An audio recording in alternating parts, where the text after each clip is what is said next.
Hello and welcome. So you've thought about starting an online business, right? Well, today, we're going to unlock the world of e-commerce. We're taking what feels like a really complex business lecture and turning it into a simple, practical guide. Let's jump right in. I think we've all been there. You get this great spark of an idea, but turning that into a real, actual, functioning online store, that just seems like a huge mountain to climb. So think of this as your founder's guidebook. We're going to walk you through all the essential building blocks, one step at a time. All right, before we can even start building, we need to understand the ground we're building on. So, what is it that makes e-commerce so radically different from the way business used to be done? Let's break that down. Okay, I know, this sounds a little academic, but the key words here are digitally enabled commercial transactions. See, it's not just about having a website. True e-commerce is when the whole experience, from getting the value, like, tracking your Uber on a map, all the way to making the payment, happens online, digitally.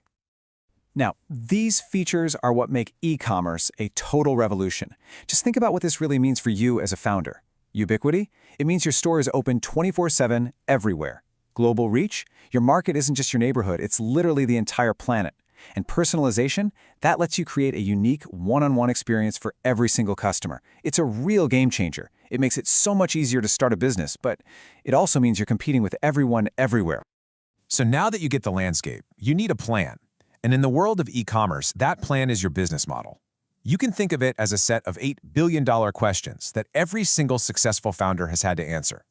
Now, a full business model has 8 key parts, covering everything from your team to your marketing strategy. But honestly, to just get started, we're going to focus on the 2 most important ones. If you can get these 2 right, you've built an incredibly solid foundation for success. This right here is the absolute heart of your business, your value proposition. It's your promise to your customer. What makes you special? What do you do better than anyone else? Is it unbelievable convenience? Are you the cheapest option? Or do you offer something that's super personalized? This is the thing that makes someone choose you, and click that buy button. And here's the second billion-dollar question. How are you going to get paid? This is your revenue model. And as you can see, there are a ton of different ways to do it. Sure, direct sales are the most common, but so many businesses make their money from subscriptions or transaction fees like Airbnb does, or even advertising. The cool part is you don't have to pick just one. A lot of the most successful companies actually mix and match a few of these. Okay, so you've figured out why someone should buy from you and how you're going to make money. The next big piece of the puzzle is deciding who you're selling to. And trust me, this choice defines pretty much the entire structure of your business. Generally, e-commerce falls into these 3 main buckets. B2C, or business to consumer, is the one we all know best. That's your Amazon. Then there's B2B, which is when businesses sell to other businesses, like a big software company. And finally, C2C, consumer to consumer, which is where platforms like Airbnb or OLX let people sell things directly to each other.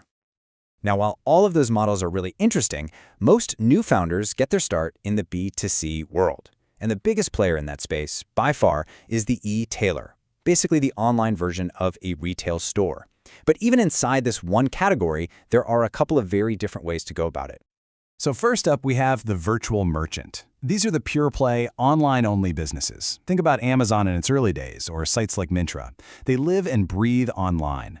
Their biggest advantage is that they're super focused, but their main challenge? They have to build a trusted brand name completely from scratch, with no physical store to back them up.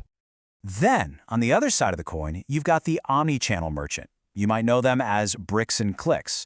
These are the big established brands like Walmart or Lenskart that add an online store.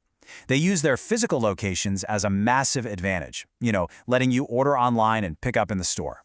Their challenge isn't building a brand, it's the huge headache of making their online and offline worlds work together perfectly. And hey, it's not just about selling physical stuff. A huge slice of the B2C pie is the service provider. This covers everything from online banking and travel sites to online courses and tutoring. They're all selling valuable services directly to you over the internet.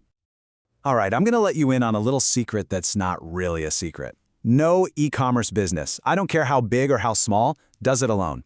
There's this hidden ecosystem of partners, we call the enablers, who make the whole thing work. I mean, think about the practical reality here. A customer clicks buy. That's awesome, but it's just the start.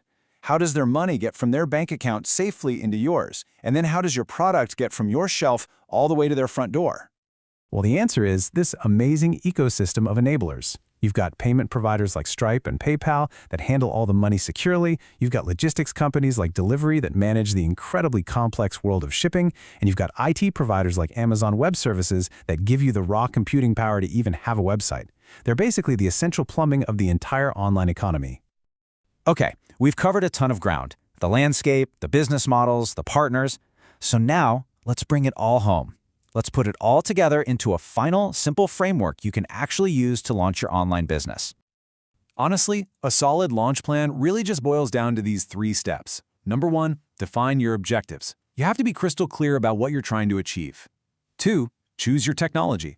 Pick the right tools for your specific goals, not just whatever's popular at the moment. And 3, create a timeline. Don't try to do everything at once. Break that huge project down into smaller, manageable chunks with clear deadlines. And there you have it. That's the blueprint for an e-commerce business, all the way from understanding the market to creating your launch plan. The core ideas aren't a mystery anymore. So the only question left is the most exciting one of all. What will you build?